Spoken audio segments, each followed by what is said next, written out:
পল্লী দারিদ্র্য বিমোচন ফাউন্ডেশন, পদ হচ্ছে মাঠ কর্মকর্তা, গণিত অংশের সমাধান 2025। 1 নম্বর প্রশ্ন, একটি বৃত্তের পরিধি 50% বাড়ানো হলে ক্ষেত্রফল কত বৃদ্ধি পাবে? তো আমরা এটা শর্টকাট সিস্টেমে করব। বলা আছে বৃত্তের পরিধি 50% বাড়ানো হবে।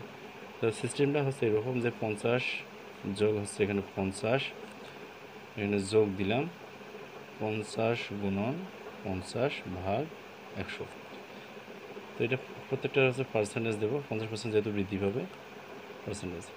তো এখান থেকে ক্যালকুলেশন করলে আমরা পাবো এখানে 100% হয়, এখানে যোগ হবে কত, 2 শূন্য 2 শূন্য কাটা যায়, 5 5 25, এটা কত হচ্ছে 25%।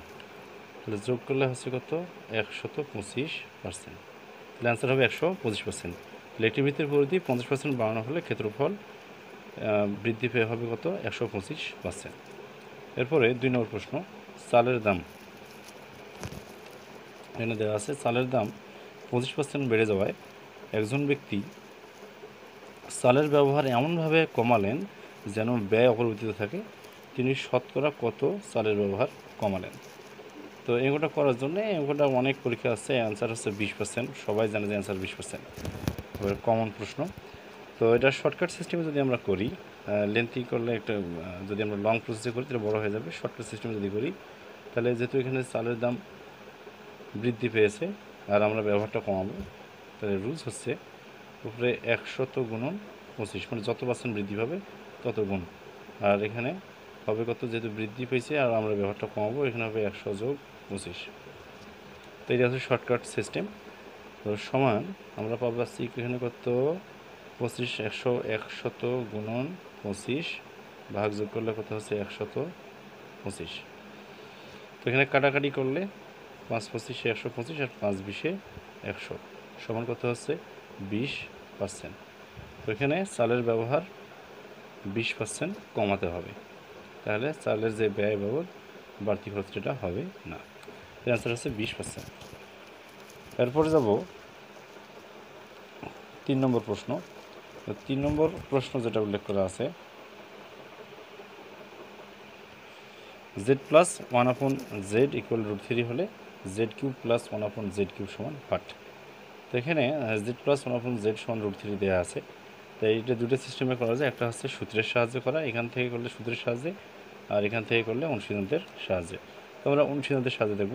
তো এখান থেকে যদি আমরা করি z³ + 1/z³ সমান আমরা লিখতে পারবো কি, z+1/z all cube minus 3 into z into 1/z into z plus 1/z equal z+1/z এর মানে আমরা এখানে কত পেয়েছি √3।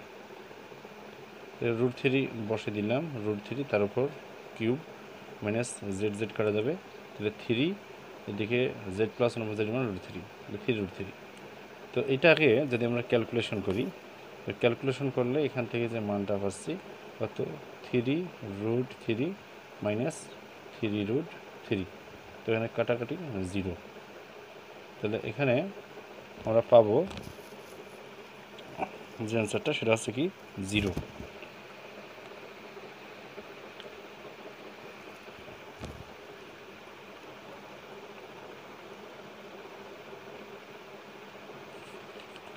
এবার 4 নম্বর প্রশ্ন। 4 নম্বর প্রশ্ন আমরা দেখব।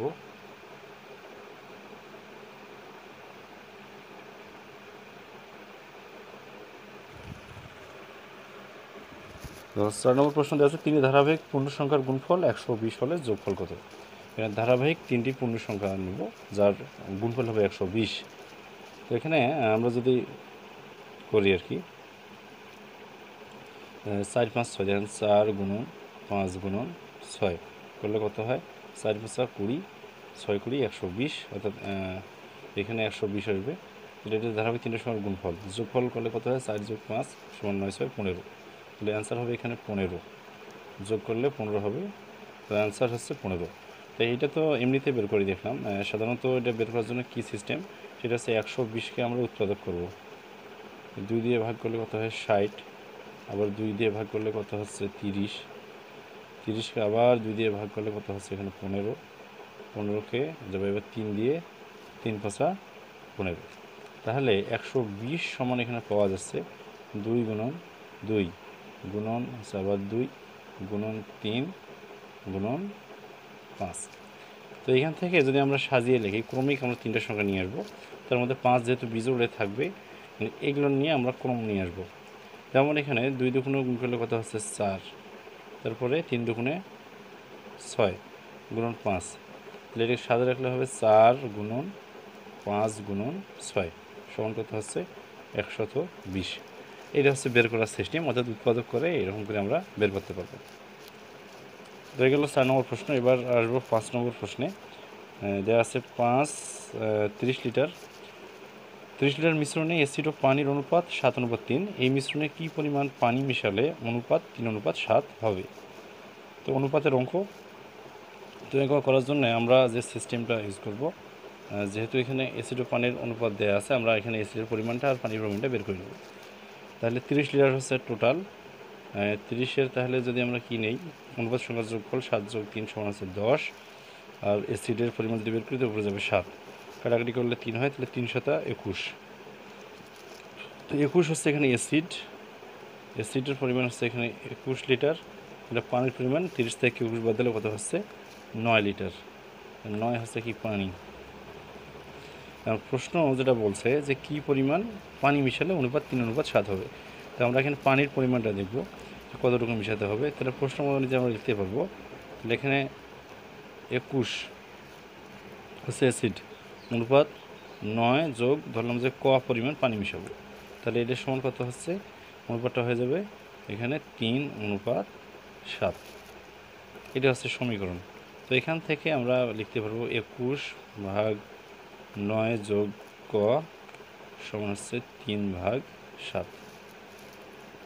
তো এখান থেকে আমরা যদি আড়াআড়ি গুণ করে দিই, আড়াআড়ি গুণ করে লেখা যাচ্ছে, এটা কাটাকাটি করা যায় 3 3 × 7 = 21, তাহলে 7 × 7 = 49, তাহলে 9 যোগ ক সমান লিখতে পারবো আমরা 7 × 7 = 49। তো এখান থেকে তাহলে ক সমান হচ্ছে কত 49 বিয়োগ 9 সমান 40, তাহলে 40 লিটার পানি যোগ করতে হবে। যদি 40 লিটার পানি যোগ করি তাহলে অনুপাতটা হচ্ছে 3:7। এই গেল 5 নম্বর প্রশ্ন। এরপর আমরা আসবো 6 নম্বর প্রশ্নে।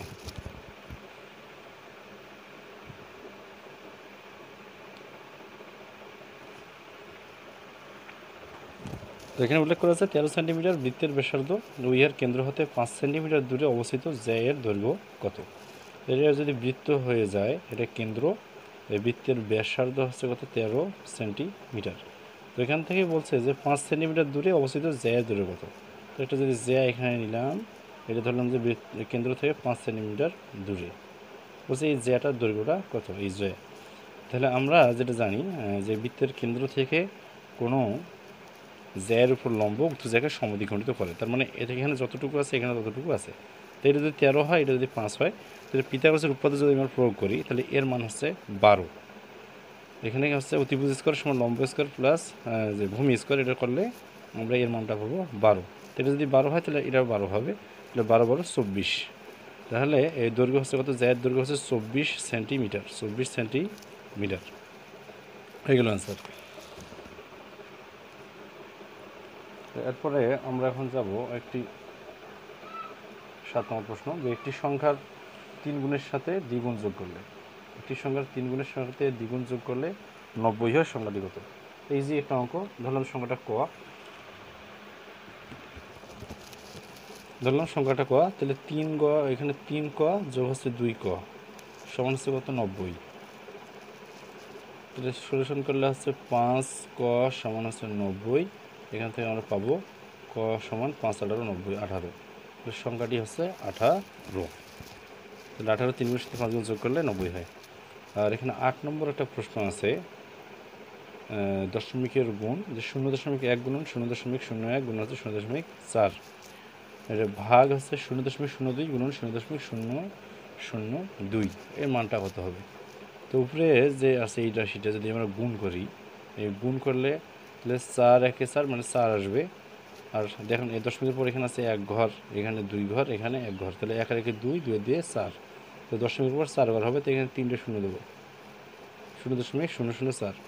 আর এখানে কি আছে যদি গুণ করি দেখেন 0.02 0.002, তো এখানে গুণ করলে হচ্ছে 4 থাকবে শেষে, আর 3 ঘর আর 2 ঘর 5 ঘর, তো এটা সহ হবে 5 ঘর।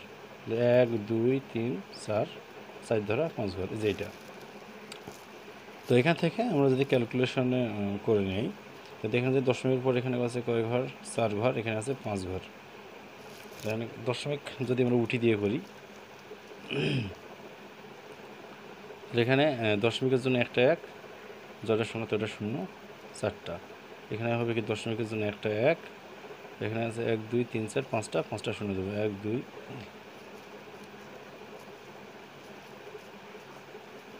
5।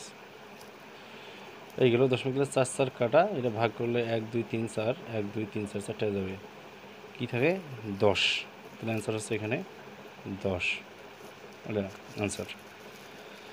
তো এই ছিল পল্লী দারিদ্র ফাউন্ডেশনের প্রশ্ন এবং গণিত সমাধান।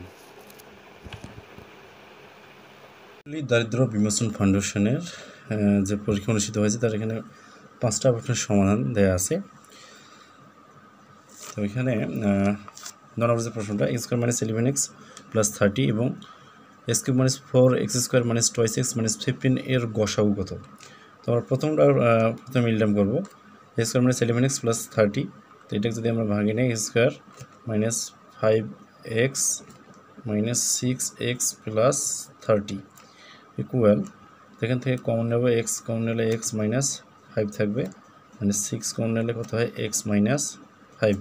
তাহলে এখানে পাইব আমরা x - 5 ইন্টু হচ্ছে x - 6। এখন এইখানে যে বিষয়টা x³ - 4x² - 2x - 15 দেওয়া আছে, তো অনেক সময় এই ধরনেরগুলা পরীক্ষায় মিলন করতে সমস্যা হয়ে যায়। তো আমরা এখন এই দুটো থেকে দেখব x - 5 আর x - 6 কোনটার জন্য এটা 0 হয়ে যায়, তাহলে ওইটা হয়ে এর সমাধান। তাহলে x - 5 x সমান যদি এখানে 5 বসাই, তাহলে কত হয় দেখেন, 125 হবে, এটা বিয়োগ 4 5-এর উপর স্কোয়ার করলে এখানে হচ্ছে 25, 4 25 100, মাইনাস টয়েস মানে এক্স বলতে 5 দুগুণে 10, তাহলে মাইনাস এখানে 15। তো ক্যালকুলেশন করলে দেখা যায় 100, এখানে 10 110 আর 15 125, তার মানে এটা আসবে 0 ফিগার। তাহলে অ্যান্সার হচ্ছে x - 5। তাহলে উপরে যে দেওয়া আছে দুটা বীজগাণিতিক রাশি, তার গসাগু হবে কত, x - 5। তো এইভাবে আমরা করতে পারি, পরীক্ষা এইভাবে করলে তাড়াতাড়ি মোটা হবে। অনেক সময় যদি জটিল না থাকে তাহলে ডিরেক্টলি মিলান করলে অ্যান্সারটা পাওয়া যাবে। তারপর আছে 10 নম্বর প্রশ্ন, 0.0001-এর বর্গমূল কত? তো দশমিকের বর্গমূল করার জন্য আমরা যে সিস্টেমটা করি, 0.0001 এটা বর্গমূল করব। তো এখানে দশমিকের ক্ষেত্রে করা লাগে কি, দশমিকের পরে যে সংখ্যা আছে দশমিক থেকে শুরু করে ডান দিকে 2 ঘর পরপর জোড় নিতে হয়। তো এখানে যদি বর্গমূল করি, শূন্যের যেহেতু 2টা শূন্য, বর্গমূল করলে এর 0 হবে, আর 0.1 আছে, এর বর্গমূল করলে কত হয় 1, তাহলে কত হচ্ছে 0.01, এটা হচ্ছে এখানে অ্যান্সার। তাহলে 0.0001-এর বর্গমূল হচ্ছে 0.01। এরপরে যাব আমরা 11 নম্বর প্রশ্ন, যে একটি আয়তক্ষেত্রের দৈর্ঘ্য প্রস্থের দ্বিগুণ, আয়তক্ষেত্রের ক্ষেত্রফল 512 বর্গমিটার হলে পরিসীমা কত? তো এখানে যেটা দেওয়া আছে যে ক্ষেত্রফলটা 512 বর্গ মিটার আর দৈর্ঘ্য প্রস্থের দ্বিগুণ। তা ধরে নেওয়া হলো যে এখানে আমরা প্রস্থ যদি ক ধরি, তাহলে দৈর্ঘ্য হচ্ছে এখানে 2 ক। তাহলে প্রশ্ন মতে আমরা লিখতে পারবো 2 ক স্কোয়ার সমান কত, 512। তো এখান থেকে ক স্কোয়ার সমান 512কে 2 দিয়ে ভাগ করলে মান হবে কত, 256। তাহলে এখানে ক সমান হচ্ছে √256। তো 256-এর বর্গমূল করলে এর মান হচ্ছে এখানে কত, 16। তাহলে ক এর মান পেলাম 16, আর এখানে কটা হচ্ছে প্রস্থ, দৈর্ঘ্য হচ্ছে কত, 16 দুগুণে 32। তাহলে 16 যোগ হচ্ছে এখানে 32 গুণন যদি আমরা কি 2 করি, তাহলে কী পাইলাম, এটা পরিসীমা। পরিসীমার সূত্র হচ্ছে 2 গুণন ব্র্যাকেট ক্লোজ থাকবে দৈর্ঘ্য প্লাস প্রস্থ। তাহলে 16 আর 32 যোগ করলে কত হয়, 48, 48 দুগুণে 96। তাহলে অ্যান্সার হচ্ছে 96 মিটার।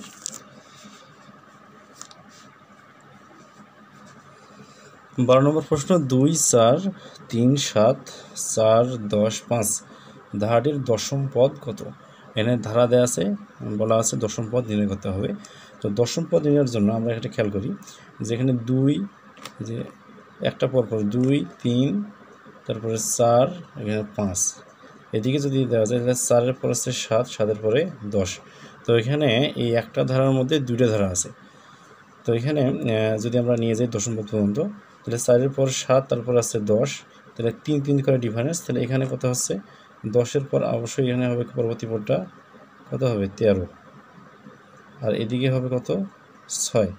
তাহলে কত হলো 1 2 3 4 5 6 7 8 9, 13 থেকে আমরা পড়তে যাবো কত 16, এই যে 16 আসলাম। তাহলে দশম পদ হচ্ছে কত এখানে 16। তাহলে উক্ত ধারার দশম পদ হবে 16, এটা আনসার। এবার 13 নম্বর প্রশ্ন, দুটি সংখ্যার অনুপাত দেওয়া আছে 5:8, ছোট সংখ্যাটি 65 হলে বড় সংখ্যাটি কত? তার মানে দুটো অনুপাত এখানে দেওয়া আছে, একটা সংখ্যার মান আছে, আমরা অপর সংখ্যাটি বের করব। তাহলে যেহেতু দেওয়া আছে একটি সংখ্যা 65, তাহলে 65 এর পরবর্তী যে সংখ্যাটা বের করব সেটা যাবে উপরে। তাহলে ছোট সংখ্যা, এখানে ছোট সংখ্যা বলতে প্রথমটা, যেহেতু অনুপাতটা ছোট, বড় সংখ্যা আছে পরেরটা, তাহলে পরেরটা যাবে উপরে, মানে 8 উপরে 5 নিচে। তাহলে 5 আগে 5, 5 13 65, এবং 8 13 হচ্ছে এখানে 104, 324-এর 4 হাতে 2, 8 এগারো 2 10, তার মানে 104। তাহলে অনুপাত যদি 5:8 হয়, তাহলে বড় সংখ্যাটা হচ্ছে এখানে কত 104, এটা অ্যান্সার। আর 14 নম্বর প্রশ্ন দেওয়া আছে 3টি ভগ্নাংশ দিয়ে বলছে যে এদের গড় কত। তো গড়ের জন্য আমরা কি করব, 3টে যোগ করে 3 দিয়ে ভাগ, তাহলে যোগ করি 3 দিয়ে ভাগ করব, 1/4, এখানে কত 3/4। যোগফল নির্ণয়ের জন্য লসাগু করলে কত হয়, এখানে 4 হবে, 2 দিয়ে ভাগ করলে 2 হয়, 2 একে 2, এখানে থাকতেছে কত 1 যোগ আছে 3, যোগ করলে 3 একে 4, 4 দিয়ে হবে কত 6, তাইলে 6/4। মানে এইটাকে আমরা ভাগ করব 3 দিয়ে, ভাগ করলে গড় পেয়ে যাব। তাহলে গড় সমান আমরা পাবো 6/4 ভাগ 3, যেহেতু 3টা রাশি, তাহলে এখানে হচ্ছে 6/4 গুণ হবে এখানে 3 নিচে, 3 একে 3, 3 দুগুণে 6, 2 একে 2, 2 দুগুণে 4, তাহলে এখানে আমরা কত পেলাম 1/2। তাহলে গড় হচ্ছে 1/2।